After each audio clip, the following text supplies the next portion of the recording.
नमस्कार, स्वागत है आपका बीपीएल न्यूज में। और एक बार फिर वक्त हो गया है सुबह की बड़ी खबरों का। तो चलिए फटाफट देख लेते हैं आज सुबह की ताजा बड़ी खबरें। और आज की पहली बड़ी अपडेट में आपको बताएंगे, गाय को घोषित किया जाए राष्ट्रीय पशु, किसी को इसे मारने का नहीं है अधिकार, हाई कोर्ट ने दिया बड़ा बयान। इसके साथ ही आपको दूसरी बड़ी अपडेट में बताएंगे, मुलायम सिंह यादव की नाराज यूपी बीजेपी अध्यक्ष स्वतंत्र देव सिंह से बड़ी करीबी। वहीं आपको तीसरी बड़ी अपडेट में बताएंगे, हरदोई में अखिलेश यादव का तीखा तंज, बोले भाजपा साजिश वाली पार्टी, कल्याण सिंह के बारे में कही ये बड़ी बात। वहीं आपको चौथी बड़ी अपडेट में बताएंगे, जनता की तकलीफ और बढ़ गई है। जी हां, घरेलू गैस सिलेंडर के दाम 25 रुपए और बढ़ गए हैं, 15 दिनों में 50 रुपए दाम बढ़े।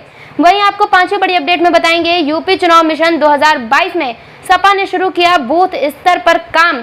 पर तमाम बड़ी अपडेट की तरफ बढ़ने से पहले हमारे चैनल को सब्सक्राइब करें और वीडियो को लाइक करें, साथ ही बेल आइकन को दबाना ना भूलें।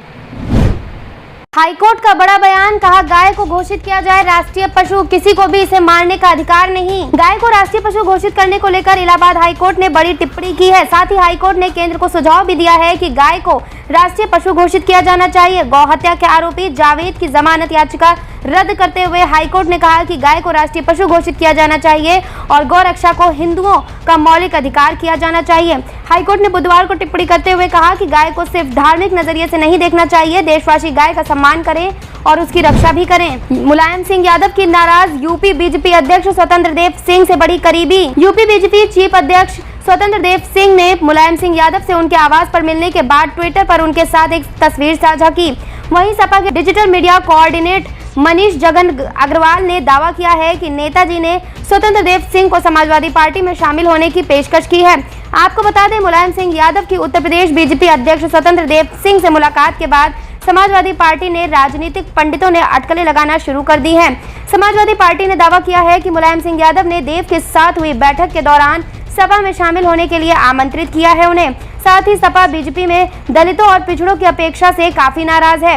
हालांकि देव ने मंगलवार को कहा कि उन्होंने पूर्व राज्यपाल मुख्यमंत्री कल्याण सिंह की शोक सभा में आमंत्रित करने के लिए मुलायम सिंह से मुलाकात की थी। हरदोई में अखिलेश यादव का तीखा तंज, बोले भाजपा साजिश करने वाली पार्टी, कल्याण सिंह के बारे में कह दी बड़ी बात। सपा के राष्ट्रीय अध्यक्ष व पूर्व मुख्यमंत्री अखिलेश यादव ने भाजपा को सबसे बड़ी साजिश करने वाली पार्टी बता दिया है।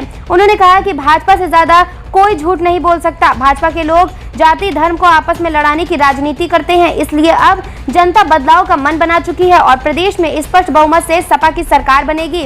एमएलसी डॉक्टर राजपाल कश्यप ने पिता को श्रद्धांजलि देने बावन के मजरेता गांव आए पूर्व मुख्यमंत्री ने पत्रकारों से बात की। उन्होंने भाजपा की यात्राओं पर निशाना साधते हुए कहा कि भाजपा की यात्राएं कहीं नहीं दिख रही, जबकि सपा की यात्राएं चारों तरफ चल रही हैं। राकेश टिकैत के उस बयान जिसमें उन्होंने कहा था कि भाजपा हिंदू मुसलमान करके चुनाव जीतना चाहती है, उस पर अखिलेश यादव ने कहा है कि भाजपा से ज्यादा साजिश रचने वाली कोई भी पार्टी नहीं है। उन्होंने कहा कि लैपटॉप देंगे, बाबा मुख्यमंत्री ने क्या दिया? भाजपा ने कहा था कि किसानों की आय दुगनी कर देंगे, किस किसान की आय दुगनी कर दी? इस महंगाई में किसान की आय क्या है मैं जानना चाहता हूं, लेकिन भाजपा के लोग बता नहीं रहे। बेरोजगार को नौकरी देने का वादा किया गया था, लेकिन कितने लोगों को नौकरी मिली भाजपा बताए। जनता की तकलीफ और बढ़ी, घरेलू गैस सिलेंडर के दाम 25 रुपए और बढ़े, 15 दिनों में 50 रुपए दाम बढ़ गए। महंगाई से परेशान जनता की मुश्किलें कम होने की जगह बढ़ती जा रही है। मंगलवार को घरेलू गैस सिलेंडर के दाम 25 रुपए और व्यावसायिक गैस सिलेंडर के दाम 75 रुपए और बढ़ा दिए गए। जी हां, अब 14.2 किलोग्राम का घरेलू गैस सिलेंडर 923 रुपए में मिलेगा। आपको बता दें कि 15 दिनों में गैस सिलेंडर के दाम 50 रुपए बढ़ गए हैं। इससे महंगाई से परेशान लोगों की तकलीफ दिन पे दिन बढ़ती जा रही है और रसोई घर का बजट भी बढ़ गया है। अगर इस पूरे वर्ष की बात करें तो 2021 के 8 महीनों में गैस सिलेंडर के दाम 188.50 रुपए बढ़े हैं और जिस तरह से लोगों की कीमतों में बढ़ोतरी हो रही है, उससे कहा जा सकता है कि यह सिलसिला जारी रहेगा। एनटीए ने जारी किए एडमिट कार्ड और संशोधित कार्यक्रम, कैसे करें डाउनलोड प्रवेश पत्र, चलिए आपको बताते हैं विस्तार से। नेशनल टेस्टिंग एजेंसी ने आधिकारिक वेबसाइट पर Uttar Pradesh common entrance test के लिए प्रवेश पत्र जारी कर दिया है। आपको बता दें कि प्रवेश परीक्षा 5 और 6 सितंबर को कंप्यूटर बेस्ड टेस्ट मोड में आयोजित की जाएगी। यूपीसीईटी के लिए आवेदन करने वाले अभ्यर्थी आधिकारिक वेबसाइट upcet.nta.nic.in पर जाकर एडमिट कार्ड डाउनलोड कर सकते हैं। इसके लिए अभ्यर्थियों को आवेदन पत्र संख्या और जन्मतिथि का उपयोग करना होगा। प्रवेश पत्र डाउनलोड करने के बाद अभ्यर्थियों को आवेदन किए गए पाठ्यक्रम पेपर जिसमें उन्हें उपस्थित होना है, उसके लिए आवश्यक परीक्षा केंद्र का विवरण और परीक्षा की तारीख व शिफ्ट की जाने की जांच करनी होगी। अगर पीईटी में हुए शामिल तो जान लीजिए अगले 7 महीने में आपको किन भर्तियों पर शामिल होने का मिल सकता है मौका। उत्तर प्रदेश अधीनस्थ सेवा चयन आयोग द्वारा यूपी के प्रारंभिक पात्रता परीक्षा यानी पीईटी का आयोजन किया जा चुका है और अब इसमें शामिल होने वाले अभ्यर्थियों को आयोग द्वारा आयोजित किए जाने वाले अन्य भर्तियों का इंतजार है। गौरतलब है कि राज्य में पीईटी का आयोजन 24 अगस्त को किया गया है। इस पात्रता परीक्षा में शामिल होने के लिए अभ्यर्थियों को यूपीएसएससी द्वारा भविष्य में आयोजित किए जाने वाले ग्रुप सी की भर्तियों में शामिल होने का मौका मिलेगा। इसके साथ ही परिणामों की घोषणा के साथ ही यूपीएसएससी द्वारा अन्य कई भर्तियों के लिए नोटिफिकेशन भी जारी किया जा सकता है। गोरखपुर में 4 सालों में पहली बार इंसेफ्लाइटिस के केस बढ़ने की आशंका। मुख्य चिकित्सा अधिकारी डॉक्टर सुधाकर पांडे ने बताया है कि इससे बचने के लिए पूरे जिले में 20 सीएचसी की पूरी व्यवस्था की जानी चाहिए। अगर केस बढ़ते हैं तो हमारे सभी अस्पताल पूरी तरह से तैयार हैं। गोरखपुर में इंसेफ्लाइटिस के मामले पिछले कुछ सालों में बहुत कम आए थे। सरकारी रिकॉर्ड में लगातार आंकड़ा गिरता गया। हालांकि पिछले साल की तुलना में जिले में मुख्य चिकित्सा अधिकारी के मुताबिक केवल 1 केस बढ़ा है और अभी केस और बढ़ने के आसार हैं। मुख्य चिकित्सा अधिकारी डॉक्टर सुधाकर पांडे ने बताया है कि इससे बचने के लिए पूरे जिले में 20 सीएचसी की पूरी व्यवस्था कर दी गई है। अगर केस बढ़ते हैं तो हमारे पास सभी अस्पताल पूरी तरह से तैयार हैं। वहीं जिस तरह से बाढ़ के पानी सड़कों, मोहल्लों और गांवों में फैल रहा है उससे लगता है जैसे ही जल जमाव खत्म होगा उसके साथ ही संक्रमण फैलना शुरू हो जाएगा। जन्माष्टमी की तरह मुहर्रम में भी मिले नाइट कर्फ्यू में छूट। मुस्लिम धर्मगुरु ने सीएम योगी को लिखी चिट्ठी। ऑल इंडिया शिया पर्सनल लॉ बोर्ड के जनरल सेक्रेटरी मौलाना यासूब अब्बास ने उत्तर प्रदेश के मुख्यमंत्री योगी आदित्यनाथ को खत लिखकर मुहर्रम के दौरान रात्रि में होने वाली सभी मजलिसों शब्बेदारियों के लिए कोरोना कर्फ्यू में ढील देने की मांग की है। आपको बता दें मौलाना यासूब अब्बास ने सीएम योगी को पत्र लिखकर ये गुहार लगाई है। आपको बताते चले कि यूपी में कोरोना महामारी के मद्देनजर नाइट कर्फ्यू लागू है। हालांकि कृष्ण जन्माष्टमी के चलते बीते सोमवार को रात 10 बजे से मंगलवार सुबह 6 बजे तक नाइट कर्फ्यू में छूट दी गई थी।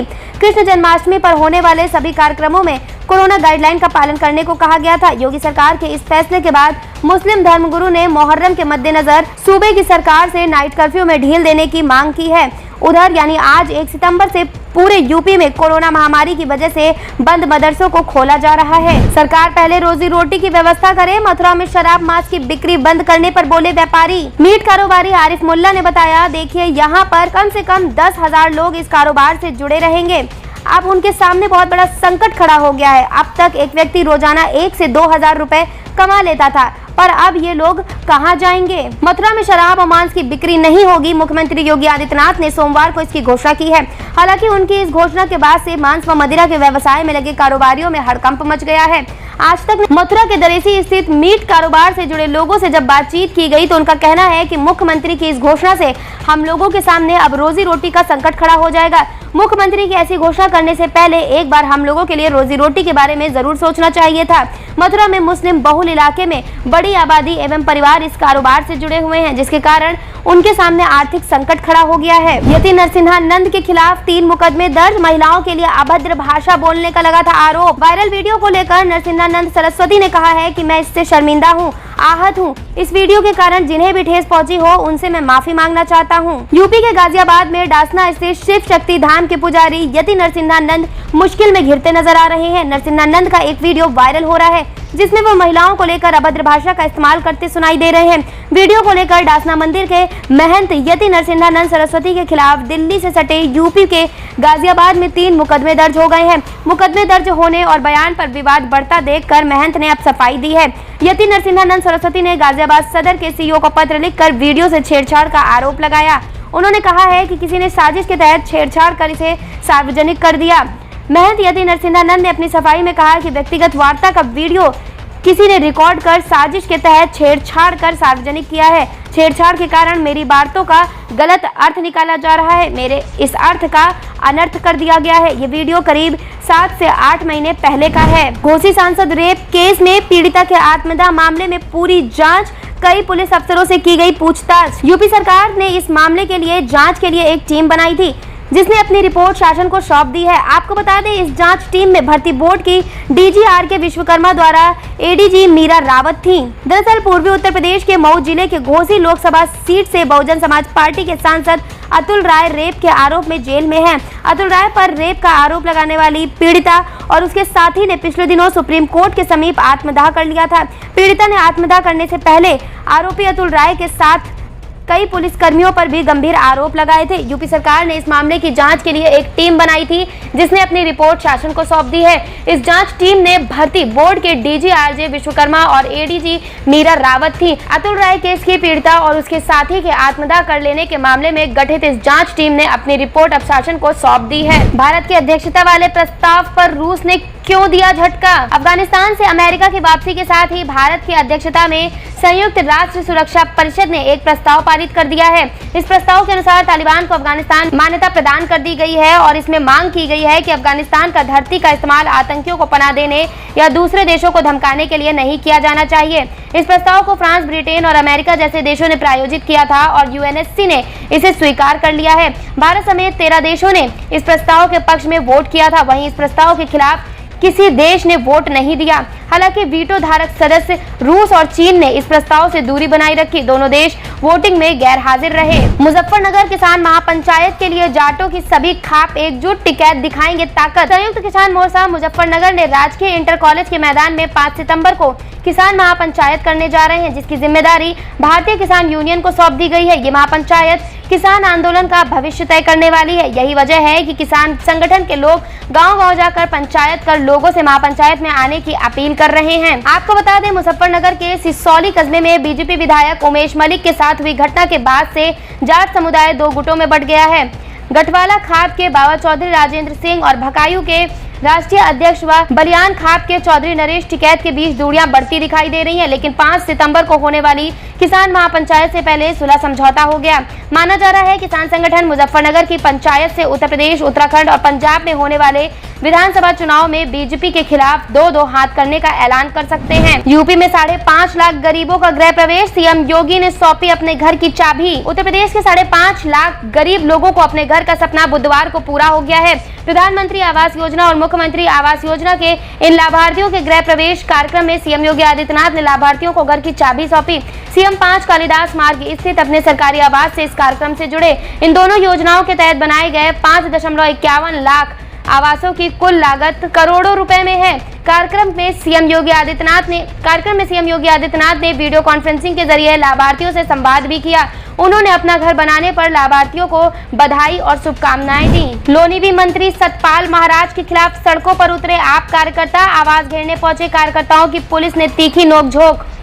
आम आदमी पार्टी ने बुधवार को देहरादून के जाखन पुल पर लापरवाही को लेकर लोनीवी मंत्री सतपाल महाराज के इस्तीफे की मांग करते हुए उनके कार्यालय को घेर लिया है। सैकड़ों कार्यकर्ताओं के हुजूम को रोकने के लिए पुलिस ने जबरदस्त बैरिकेडिंग की थी, जिसको लेकर कार्यकर्ताओं और पुलिस में तीखी नोकझोंक भी हुई। बुधवार को तयशुदा कार्यक्रम के तहत आम आदमी पार्टी के सैकड़ों कार्यकर्ताओं ने रानी पोखरी के जाखन नदी पर टूटे पुल में विभागीय लापरवाही और अनियमितताओं के विरोध में प्रदेश के लोक निर्माण मंत्री सतपाल महाराज का कार्यालय घेराव किया। मोदी सरकार के खिलाफ सड़क पर उतरेगा RSS का संगठन, जानिए क्या है वजह। केंद्र की मोदी सरकार के खिलाफ राष्ट्रीय स्वयंसेवक संघ का एक संगठन सड़क पर उतरने की तैयारी कर रहा है। महंगाई के मुद्दे को लेकर RSS का संगठन भारतीय मजदूर संघ महंगाई के खिलाफ सड़क पर उतरने जा रहा है और भारतीय मजदूर संघ ने मोदी सरकार के ऊपर महंगाई को रोकने में विफल रहने का आरोप लगाया है। भारतीय मजदूर संघ ने बढ़ती महंगाई के विरोध में 9 सितंबर 2021 को देशव्यापी प्रदर्शन करने का फैसला किया है। यूपी विधानसभा चुनाव में अब 5 महीने शेष, सितंबर में रफ्तार पकड़ेगा चुनाव प्रचार। यूपी विधानसभा चुनाव में अब 5 महीने से भी कम का वक्त रह गया है। चुनावी संग्राम की फतह हासिल करने के लिए यूपी के सभी सियासी दलों ने पूरी तरह से कमर कस ली है। पूर्व मुख्यमंत्री कल्याण सिंह की मृत्यु की वजह से डीजीपी ने अपने सभी कार्यक्रम में 1 हफ्ते के लिए भले ही ब्रेक लगा दी हो, लेकिन सच तो ये है कि कल्याण सिंह के अंतिम संस्कार को लेकर 13वीं तक सभी कार्यक्रम को भव्य बनाकर बीजेपी ने पिछड़ी जातियों को साधने में कोई कसर नहीं रखी। मिली खुशियों की चाबी, अयोध्या की प्रेमा बोली हमार घर बन गए, जुग जुग जिए मोदी योगी। अपने घर का सपना संजोने वाले 5,51,000 ग्रामीण परिवारों का ख्वाब पूरा हो गया है। बुधवार को जब मुख्यमंत्री योगी आदित्यनाथ ने इन्हें अपने घर की चाबी दी तो इनकी खुशी के आंसू निकल आए। जीवन के इस बेहद खास मौके को किसी ने अविस्मरणीय बताया तो कोई मोदी योगी को धन्यवाद करते हुए नहीं थका।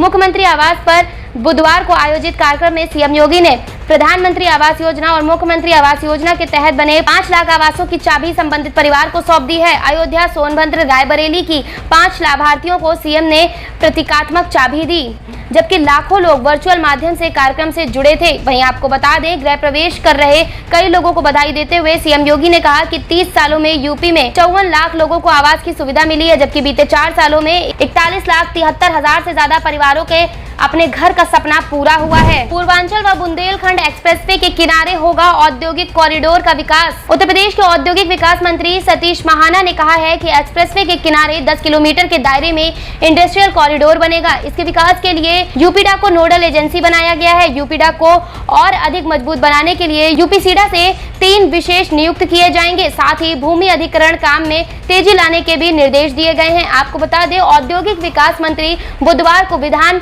भवन स्थित सभा कक्ष में पूर्वांचल व बुंदेलखंड एक्सप्रेसवे के समीप औद्योगिक विकास और निवेश के लिए इंडस्ट्रियल कॉरिडोर विकसित करने के संबंध में बैठक करते हुए कहा कि उद्यमियों की सुविधा के लिए सड़क, बिजली, पानी सहित उच्च श्रेणी की मूलभूत सुविधाएं उपलब्ध कराई जाएं। हाई स्कूल और इंटरमीडिएट में एडमिशन लेने वाले छात्रों के लिए महत्वपूर्ण खबर। यूपी बोर्ड हाई स्कूल और इंटरमीडिएट वर्ष 2022 के लिए प्राइवेट छात्रों के लिए नगर में 7 केंद्र बनाए गए हैं। छात्र यहां से फॉर्म लेकर कहीं भी जमा कर सकते हैं। विदेशी दूसरे राज्यों में अन्य बोर्ड की छात्र जीजीआईसी चुन्नीगंज में फॉर्म भर सकते हैं। जिला विद्यालय निरीक्षक सतीश कुमार तिवारी ने बताया है कि प्राइवेट फॉर्म भरने के लिए सभी तहसीलों में एक सेंटर बनाया गया है। हर सेंटर पर हाई स्कूल के अधिकतम 600 और इंटरमीडिएट के 400 फॉर्म भरवाए जा सकते हैं। अखिलेश के बाद चाचा शिवपाल ने भी भाजपा पर साधा निशाना। बोले, योगी राज में बेकाबू हुई नौकरशाही। प्रगतिशील समाजवादी पार्टी लोहिया के राष्ट्रीय अध्यक्ष और यूपी के शिवपाल सिंह यादव ने बुधवार को राज्य की योगी आदित्यनाथ सरकार पर हमला करते हुए कहा